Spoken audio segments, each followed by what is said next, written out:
Ángel correspondiente al miércoles de la semana en curso, miércoles 15 de mayo del año 2024. 15 de mayo, Día del Maestro, dice la tradición. Mañana, bueno, lo más probable es que no haya actividad y que los maestros descansen, pero vale la pena hacer algunos comentarios en torno a lo que hoy está completamente desvirtuado. Y esto es una situación que viene de lejos en el tiempo. Originalmente, allá por los años de don Justo Sierra, en el Porfiriato, empieza a dársele importancia a la educación rural o a las primeras escuelas en las zonas rurales del país. Posteriormente, ya en la etapa, vamos a decir, pacífica de la revolución, ya cuando el país había entrado en la etapa institucional, la educación jugó un papel importante en la visión gubernamental de los gobiernos de aquellos años. Se recuerda hoy a José Vasconcelos, el gran maestro, autor de ese absurdo lema de la tribu unamita que dice: por mi raza hablará el espíritu, cualquier cosa que ello signifique. Un hombre que quiso hacer avanzar a millones de mexicanos, imprimiendo, ordenando la impresión de los clásicos griegos, y se repartieron en todo el país, cosa que pues sí tuvo un impacto mediático, vamos a decirlo, pero que de poco sirvió. Sin embargo, la educación, como dije, recibía una atención importante. De los revolucionarios, don Plutarco Elías Calles, maestro mismo él, y el general Obregón, un hombre, un agricultor, nacido en Siquiciba, allá por el año 80 del siglo XIX, un hombre que también le daba importancia a la educación. Sin embargo, llegamos a los años 30 y llega Lázaro Cárdenas del Río a la presidencia de la República, y la educación socialista, donde los niños aprendían la internacional, y Narciso Bassols y otros de sus contrapaches, felices porque la educación socialista reinaba en ese México de los años 30. Pero llegó rápidamente don Manuel Ávila Camacho, general de división, y borró todas esas tonterías para aquellos años en un país como México, y la educación recobró su sensatez, vamos a ponerlo de esa manera. Y en esos años 40, el Estado mexicano ya consolidado y ya con esa visión patrimonialista que por desgracia todavía priva en México, se constituye al creado recientemente Sindicato Nacional de Trabajadores de la Educación como arma político-electoral del Estado mexicano, surgido como consecuencia de la Revolución Mexicana. Y a partir de ahí se empieza a crear una casta de la burocracia mexicana que, como consecuencia y en pago a su labor político-electoral, fue adquiriendo preeminencia por las dimensiones de ese sindicato y privilegios para responder con efectivo a los servicios prestados a la patria. Se construyeron o se aprobó la constitución de instituciones como el Instituto Politécnico Nacional.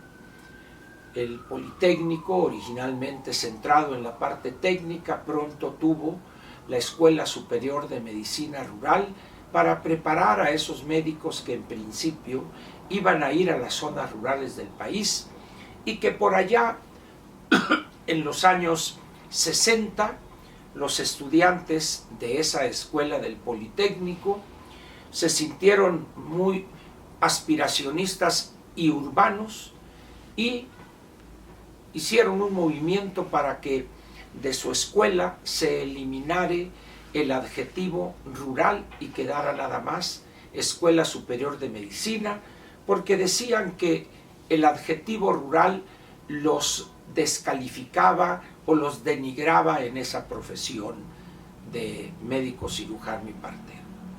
Y así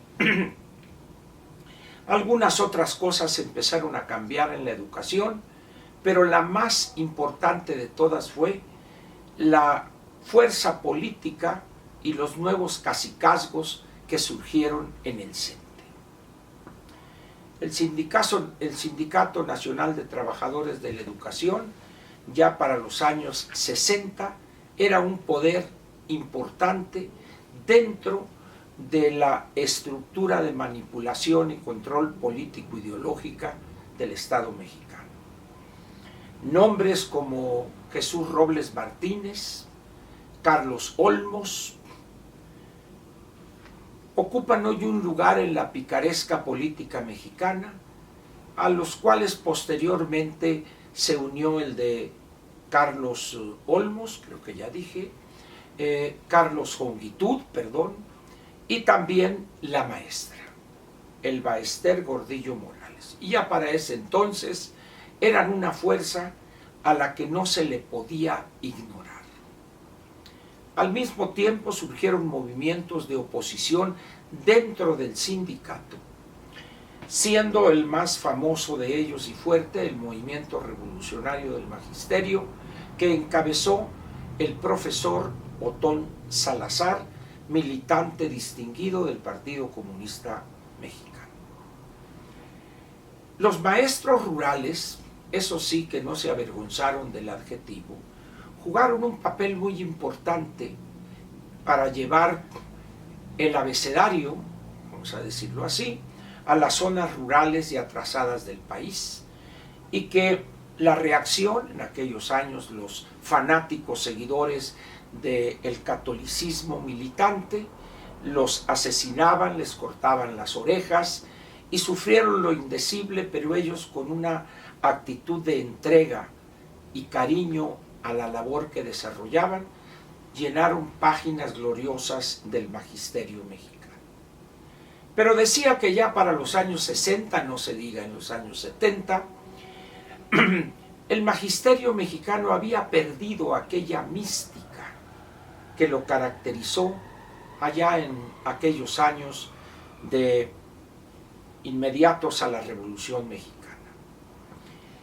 Luego empezó a darse un conjunto de movimientos sindicales en las universidades públicas y surgió una nueva clase de mafia magisterial, los sindicatos universitarios. Y a la fecha, prácticamente no hay universidad pública en el territorio nacional que no tenga su mafia grande o mafia pequeña encabezada e integrada por los maestros.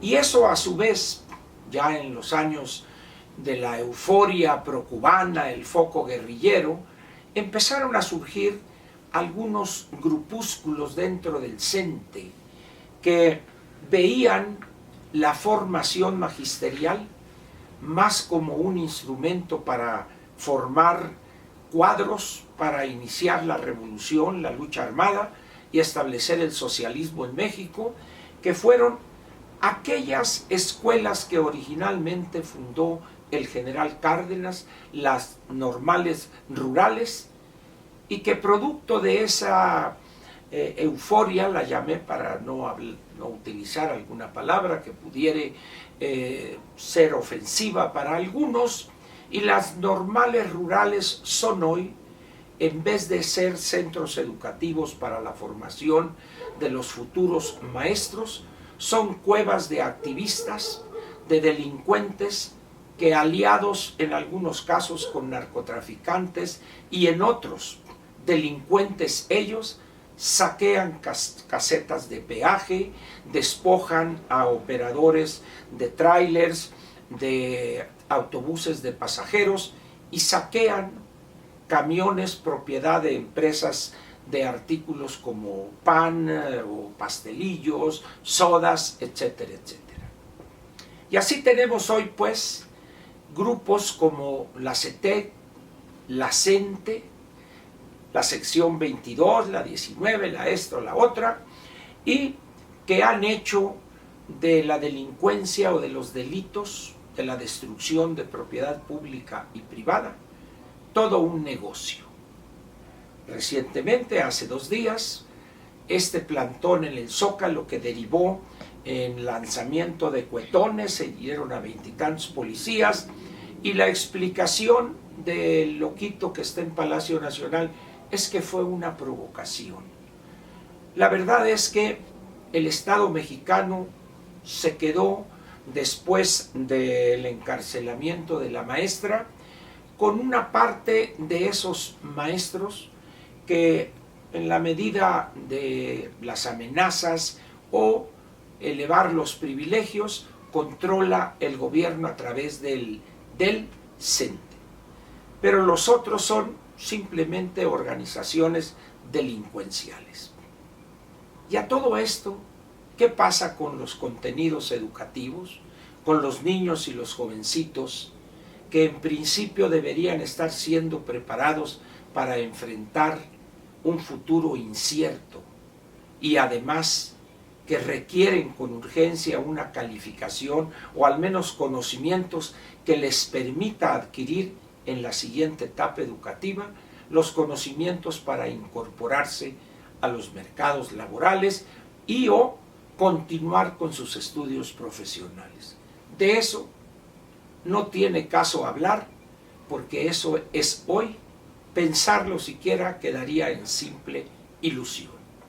Hoy, como consecuencia del manejo político del Estado mexicano, del Magisterio Nacional y del desastre de estos 5 años y meses del presente gobierno, prácticamente la educación pública en México no tiene futuro. Tuvo pasado, en algunos casos queda poquito presente, pero está produciendo semianalfabetos cuyo futuro, en cuanto a los mercados laborales se refiere, es negro. Esa es la realidad hoy, se quiera aceptar o no, se quiera entender o no, del Magisterio Nacional y de la impartición de educación en este sufrido país. Eso ha llevado a millones de padres a hacer esfuerzos sobrehumanos y colocar a sus hijos en escuelas privadas, a sabiendas, en algunos casos, no pocos, que la calidad no es la mejor, pero al menos me dijo alguna vez un padre de familia, pero ¿sabe qué, don Ángel? Al menos estamos seguros que los maestros asisten todos los días a impartir clase.